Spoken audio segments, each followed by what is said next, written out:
is a global story of a non-human intelligence that was manipulating genes all over the planet. And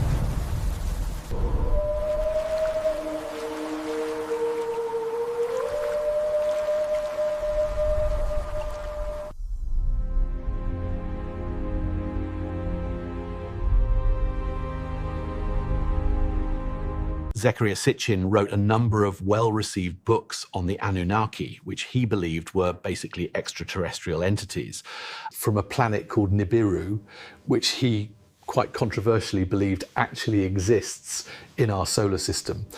His theory was they upgraded the human race and used them as sort of a slave species. Sitchin understood, based on his interpretation of the tablets, the mission had to do with the failing atmosphere around the planet Nibiru, and that when they came to mine gold.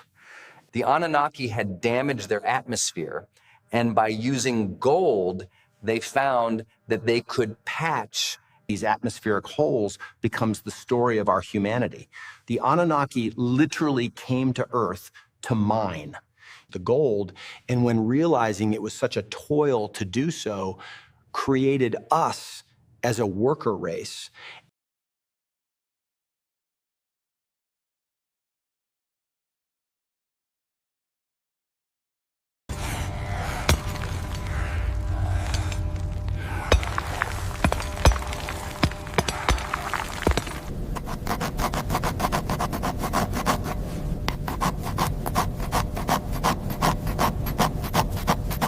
what if the whole what if the whole Anunnaki story is a global story of a non-human intelligence that was manipulating genes all over the planet, and that it wasn't just gold, it was a planetary base.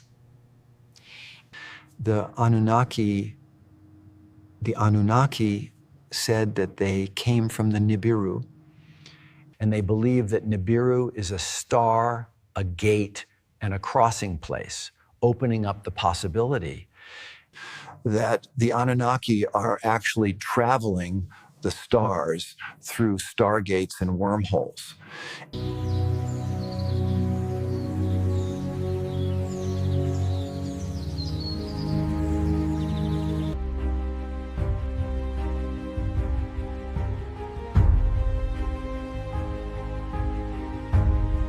Careful there, use the soft brushes on that section. We mustn't scratch the surface.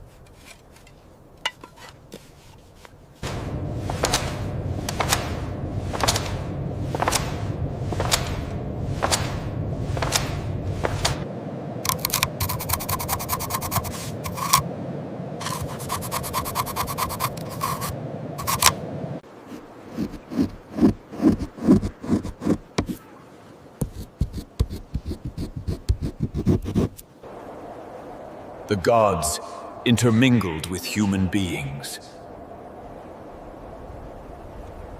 What we're looking at here is a Sumerian tablet that actually shows the tree of life flanked by divine beings. You can see here the Anunnaki on each side.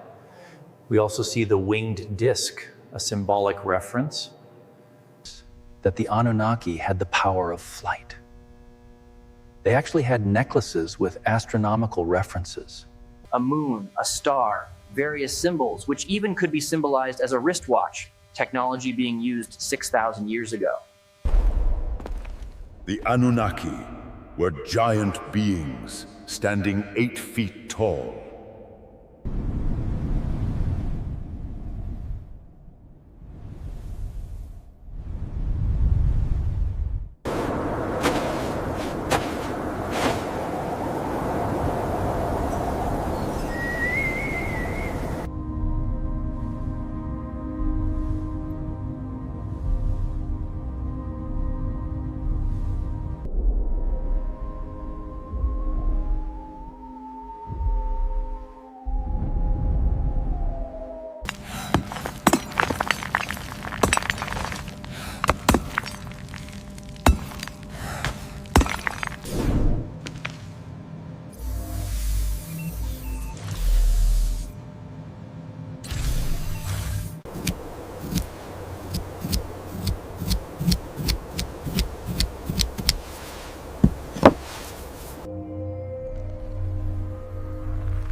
This symbol means water. We honor the gods with this record. May the fire keep the words sacred.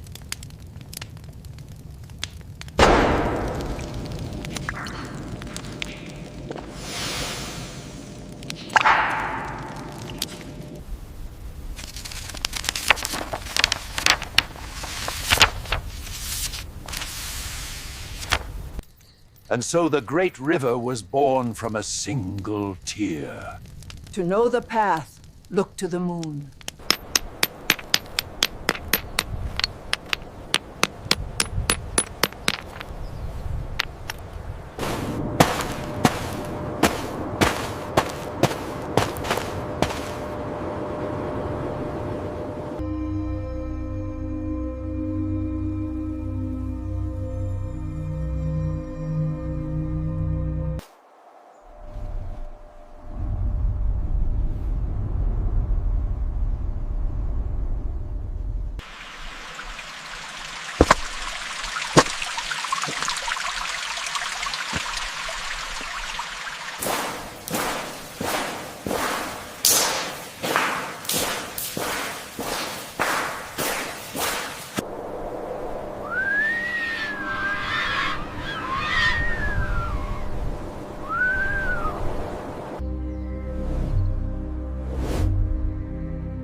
O spirits of the cave, hear our plea.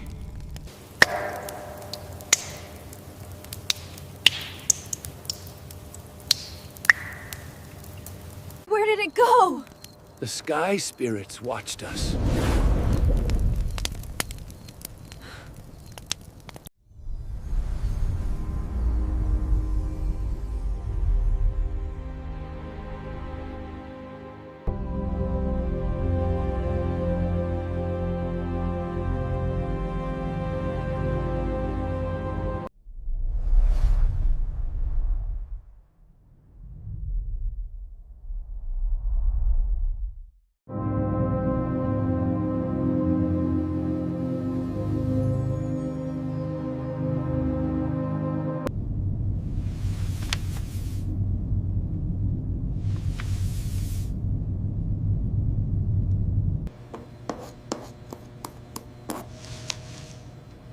The patterns are undeniable.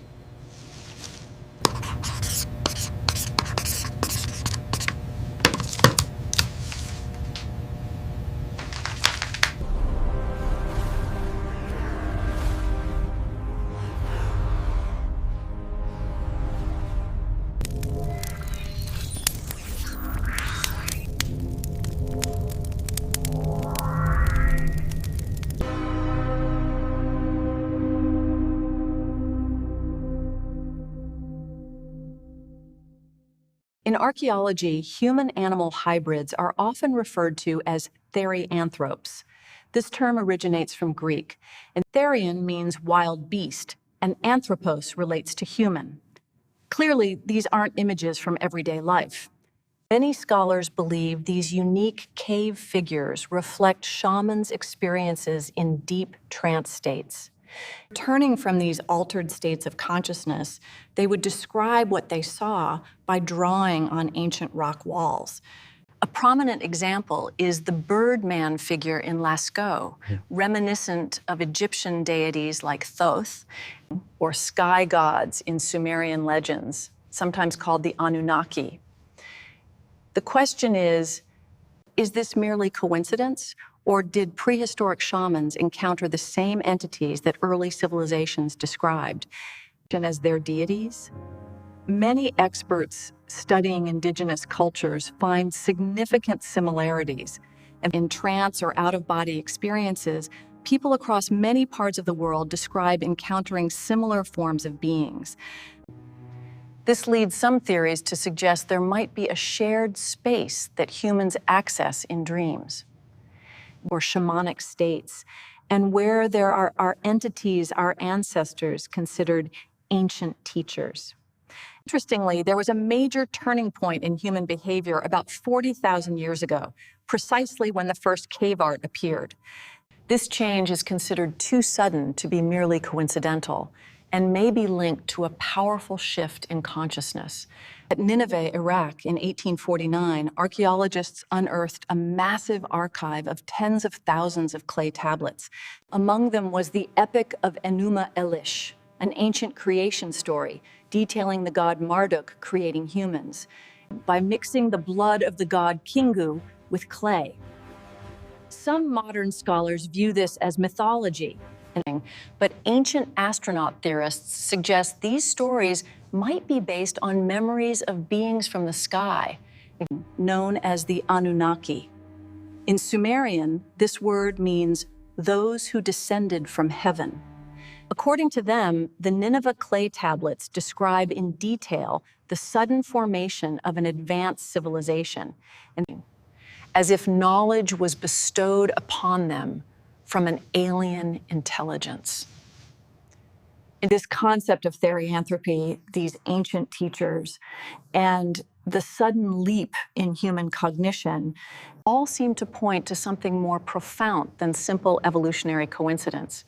It suggests a shared human experience, a universal subconscious, perhaps, where these archetypal figures and narratives reside. The striking consistency of these narratives across disconnected cultures is truly remarkable. It challenges our conventional understanding of history. We're looking at patterns that suggest a deeper connection, a shared source of inspiration, or even interaction. The idea that our consciousness might be tapping into something beyond our immediate reality is a fascinating one. It opens up possibilities about the very nature of reality and our place within it. The Anunnaki narrative, whether literal or symbolic, offers a radical reinterpretation of human origins. It asks us to consider if our history is more complex, more intertwined with forces beyond our planet than we previously imagined. It's a fascinating, albeit controversial, perspective. What if these ancient stories aren't just myths, but echoes of genuine encounters? It forces us to reevaluate what we think we know. The persistence of these figures, from ancient cave paintings to detailed cuneiform tablets, is compelling. It hints at a shared source of experience or knowledge that transcends geographical and temporal boundaries. Whether you believe in ancient astronauts or a collective unconscious, the implications are profound. We are left with questions that prompt us to look beyond the surface, to explore what might be truly hidden in our past. The story of human civilization might be far more extraordinary than we ever dared to imagine. We must remain open to all possibilities, to question the established narratives, and to seek truth wherever it may lead. The journey into our ancient past is far from over, and the answers may be more extraordinary than we ever conceived. In many ancient records, the Anunnaki are not described as mythological entities, but as flesh and blood beings, similar to humans. Some theories suggest they landed on Earth in colossal vehicles, leading ancient peoples, to mistake them for divine phenomena appearing from the sky. For the Sumerians, they viewed these visitors as a source of knowledge from another world. Proponents of the ancient astronaut hypothesis suggest that the Epic of Enuma Elish actually describes extraterrestrial entities possessing profound knowledge of genetics. Some cuneiform tablets mention their attempts to create a controllable workforce by combining genetic material from an ancient human species with their own. After numerous trials, they created a suitable being. From this perspective, the stories on these clay tablets actually speak to the rudimentary forms of genetic engineering, products, an intervention upon the DNA of prehistoric humans. The anomaly is that human intellectual development appears to have skyrocketed in a very short period of time. From a primitive state, our ancestors suddenly gained Unprecedented, abstract thinking and creativity. Some theorists suggest that this leap may be linked to biological impact or upgrade. By those from the stars. When we observe ancient cultures across the world, from the Nomoli statues of Sierra Leone, the Dogon people of Mali, the god Dagon of Babylon, to the dragon imagery of Japan, or the strange Dogu statues built into this, we see remarkable similarities. There's a theory that all these cultures remember a group of beings from the same place.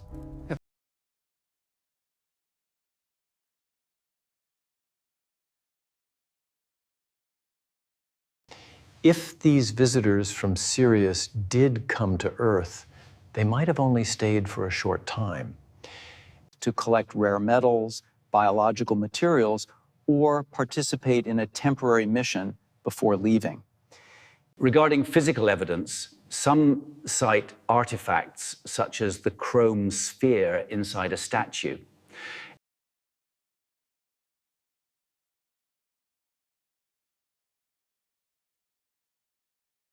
Resembling spacesuits. Even in Sierra Leone, there's a legend that when the Nomoli gods fell from the sky, a part of the blue sky turned to stone and fell with them.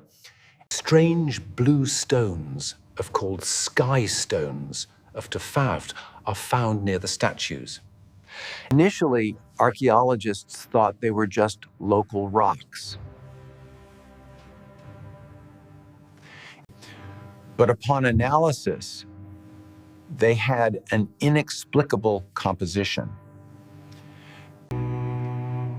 Local people believe them to be fragments of the sky.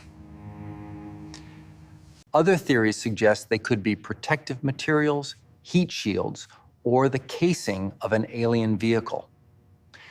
And to learn more, some researchers have collected sky stone fragments from Sierra Leone. In a recent survey, these rock samples continue to raise questions. Are they truly traces of a visit from a civilization from elsewhere in the universe? This is a question that continues to intrigue and challenge researchers worldwide. The truth is out there, waiting to be rediscovered. The sky stones have garnered significant attention since their initial discovery in the early 1990s. This was when David Ledbetter was mining in Sierra Leone, and he stumbled upon them. They were strange stones, unlike any mineral or man-made object he had ever seen. When Ledbetter asked the village elder about them, he was told that these stones often appeared before gold and diamonds were found. Modern geologists have analyzed these stones in various laboratories.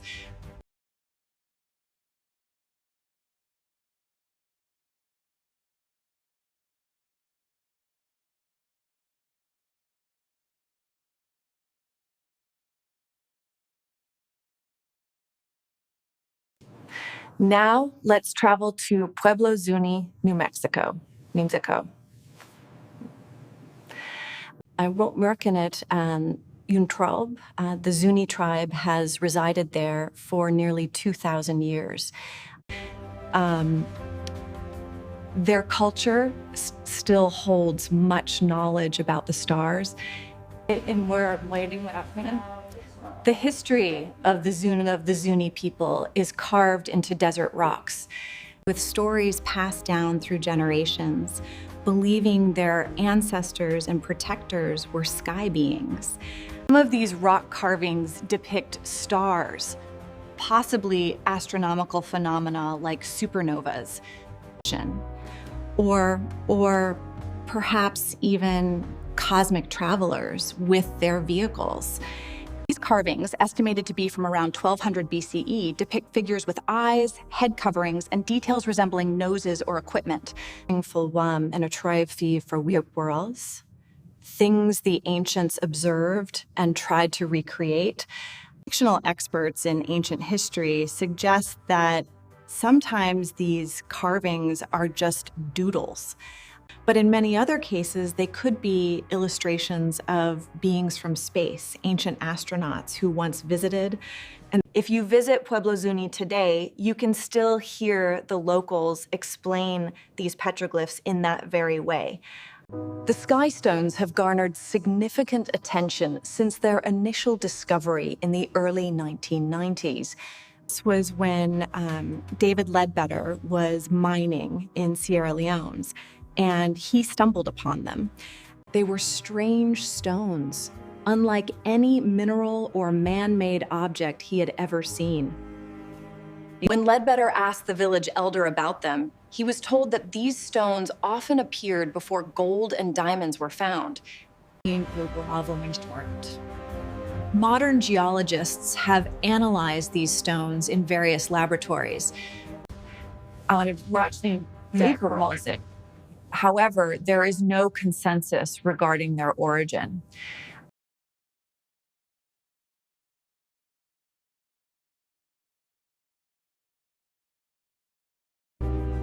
Now, let's travel to Pueblo Zuni Vactin, Pozuni Bepolkepekiko, New Mexico. Where President Trump burns the clubs. The Zuni tribe has resided there for nearly 2,000 years. Their culture still holds much knowledge about the stars. The history of the Zuni people is carved into desert rocks, with stories passed down through generations, believing their ancestors and protectors were sky beings.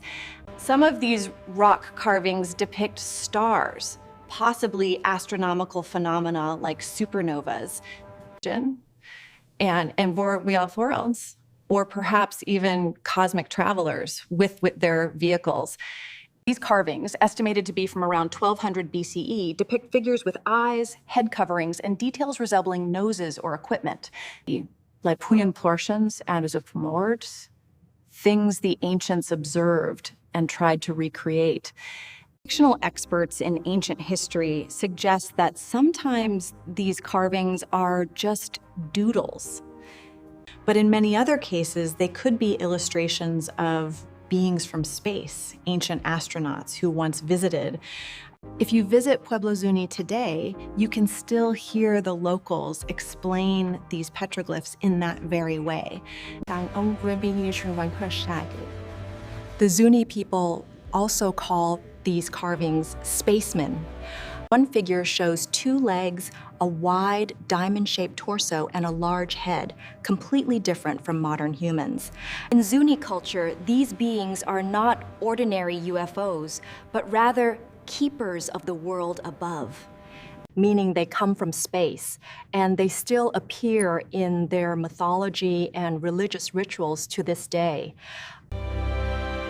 Let's move to Val Camonica, Italy, home to countless ancient petroglyphs. Researchers William Henry and Luca Girelli, head of the Val Camonica History and Anthropology Association, explain that some images...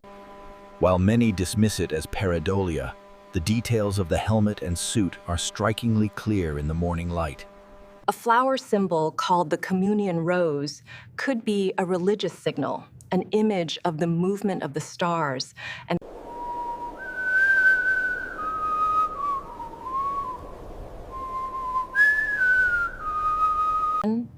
or even the vehicle that brought these helmeted figures here. According to some interpretations, the five-pointed star on the carvings could symbolize energy from the stars.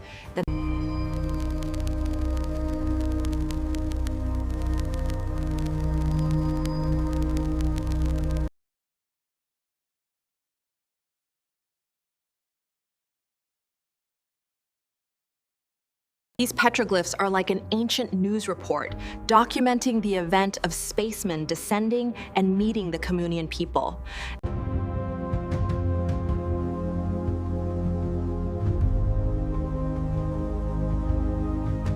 Legends also say that the city of Turin was founded by Phaethon, a figure from Greek mythology.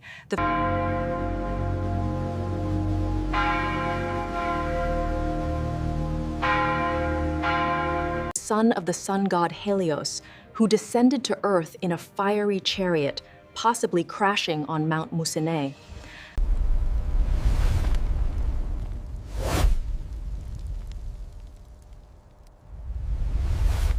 Phaethon brought with him skills and metallurgical knowledge, teaching them to the local inhabitants.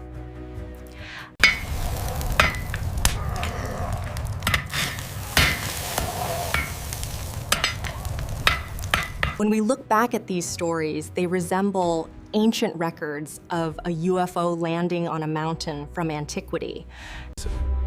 From the ancient Zuni territories, we follow the path across the sea to Val Camonica and finally to Turin.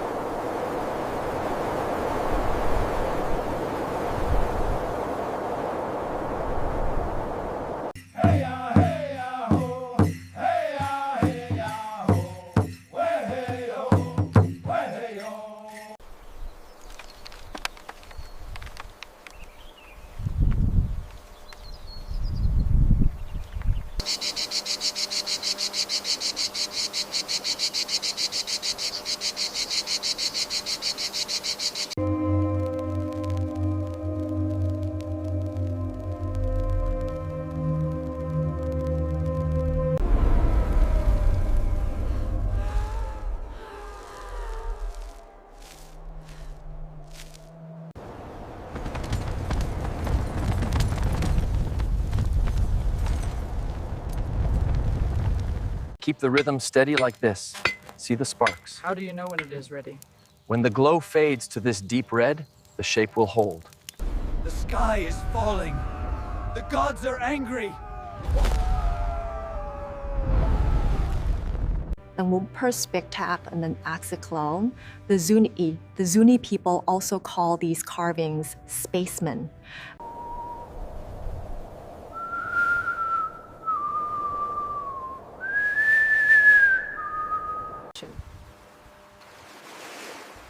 Carved into the smooth sandstone, this figure, often referred to as the astronaut,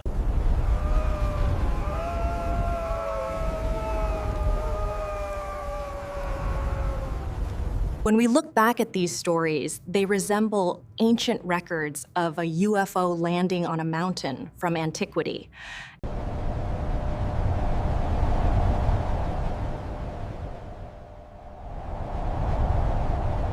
Looking back at the legend of Phaethon, it's possible that the carvings at Val Camonica are recording something similar. Perhaps the ancient artist wanted to depict what he actually saw in the sky, something appearing from the heavens and interacting with local people.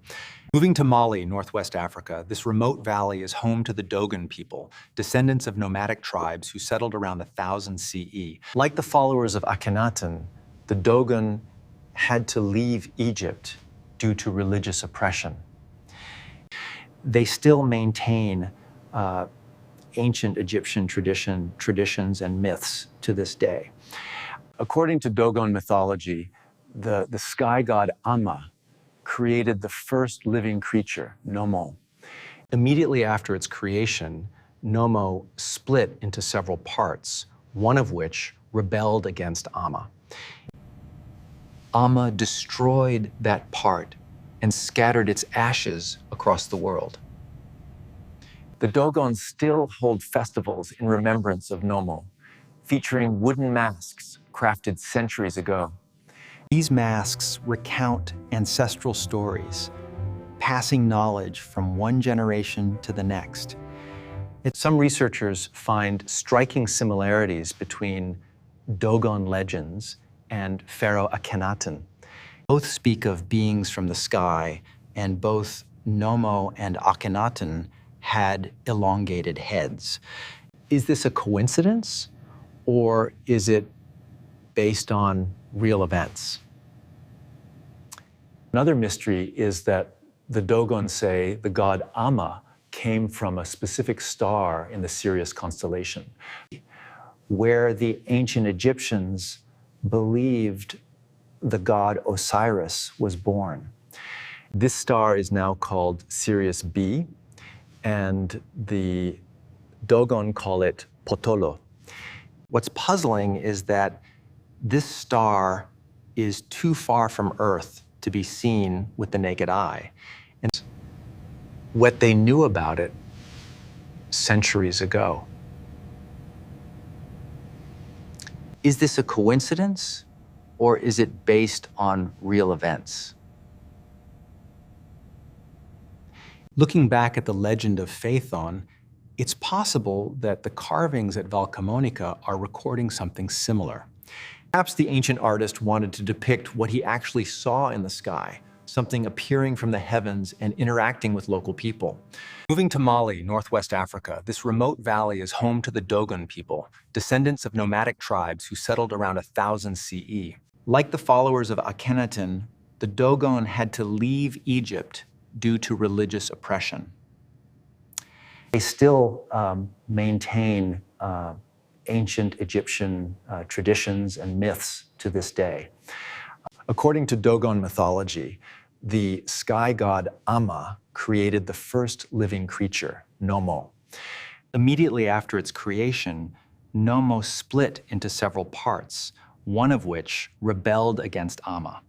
Amma destroyed that part and scattered its ashes across the world. The Dogon still hold festivals in remembrance of Nomo, featuring wooden masks crafted centuries ago. These masks recount ancestral stories, passing knowledge from one generation to the next. Some researchers find striking similarities between Dogon legends and Pharaoh Akhenaten. Both speak of beings from the sky, and both Nomo and Akhenaten had elongated heads. Is this a coincidence, or is it based on real events? Another mystery is that the Dogon say the god Amma came from a specific star in the Sirius constellation, where the ancient Egyptians believed the god Osiris was born. This star is now called Sirius B, and the Dogon call it Potolo. What's puzzling is that this star is too far from Earth to be seen with the naked eye, and yet they knew about it centuries ago.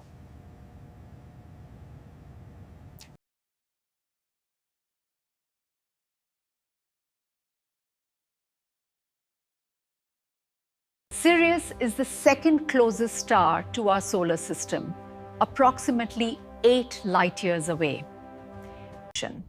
However, it cannot actually be observed with an ordinary telescope. This star was only first photographed in the 1970s.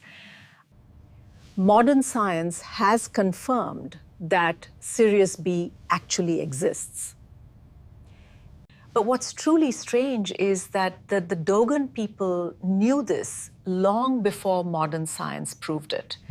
In 2003, the Hubble telescope measured Sirius B to be a white dwarf star. It has an extremely dense mass, and although smaller than Earth, it's about 8 times heavier than the Sun. The question arises, how did the Dogon acquire this astronomical knowledge centuries ahead of modern science?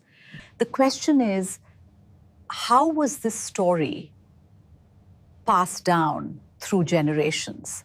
And if it originated at a time when astronomers didn't even know about Sirius's companion star. It's a star invisible to the naked eye. The Dogon Sirius symbol depicts the orbit of Sirius B around Sirius A, creating a precisely circular system, which they couldn't have possibly invented. Sirius B and C are both invisible, yet their orbital descriptions are completely accurate. One hypothesis is that Nomo, the deity who brought them this knowledge,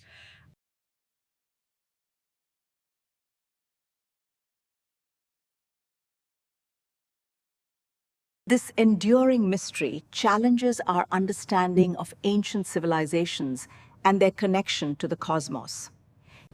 Could there be a deeper truth to their ancient stories than we currently acknowledge? The precision of their astronomical charts remains an enigma. It challenges our conventional timeline of scientific discovery. We are left to wonder about the true origins of such advanced knowledge. The Dogon's oral traditions speak of beings from the stars.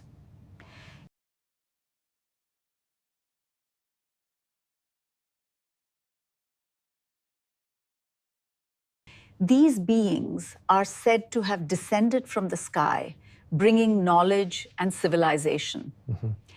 This narrative aligns with many ancient cultures' stories of sky people or star gods. Is it merely a coincidence or a shared memory of a singular event? The precision of their astronomical knowledge is too accurate to be pure chance. It points to a source of information beyond terrestrial means. The Dogon's tradition of the Nomo is not just a myth, it's a testament to extraordinary knowledge. It forces us to consider possibilities beyond our current scientific paradigms. The Dogon's knowledge of Sirius B is a profound enigma, awaiting a full explanation.